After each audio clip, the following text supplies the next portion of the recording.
लहानपणापासून माझ्या आईबाप्पाची हित होती. आईबाप्पाची मी सेवा केली. आईबाप्पाला कुठं काही कमी पडून दिलं नाही. आणि ही जमीन माझ्या मुलीच्या नावावर केली आईवडिलांनी, तरी मला काही त्याची खंत वाटली नाही, आनंदच वाटला. मी आईबापाच्या आणि सासऱ्याच्या आणि नवऱ्याच्या छळामुळं बारामतीत फुटपाथवरती जगाय गेली होती. फुटपाथवरती जगूनसुद्धा म्हाताऱ्या आईबापाला आणि माझ्या मुलीला सांभाळलं म्या. आता ही जमीन मिळाल्यावरती पहिलं पीक मी तुरीचं घेतलं, खूप छान आलं, पाऊस कमी होता. दुसऱ्या पिकाला पीक घ्यायचं, पावसाळा येईल म्हणता पायसाठी रान नीट करायला आली मी. ट्रॅक्टर आणला होता, पण गुडघ्या इतका त्या रानात केमिकलचा ढाव होता.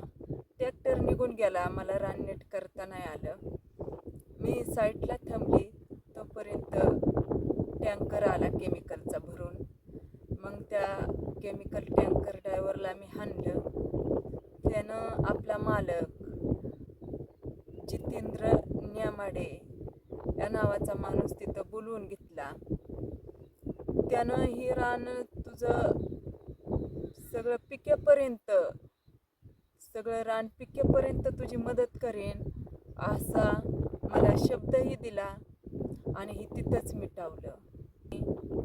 मला कुठलीही मदत न करता मी स्वतः ह्या रानात पीक केलं.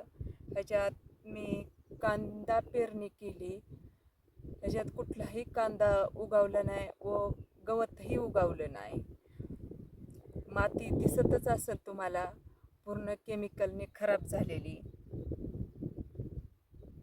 आता मी काल त्याच्याक म्हणाय गेली तर त्याने आपली बायको व भाऊ और 2 मुलं आणि स्वतः माझ्या अंगावरती आला हाणायला आणि म्हणाला, माझ्या बायकोला 18 शिट्टी हा गुन्हा तुझ्यावर टाकायला लावतो, बघतोस तुझ्यापासनंही मी बेकार या.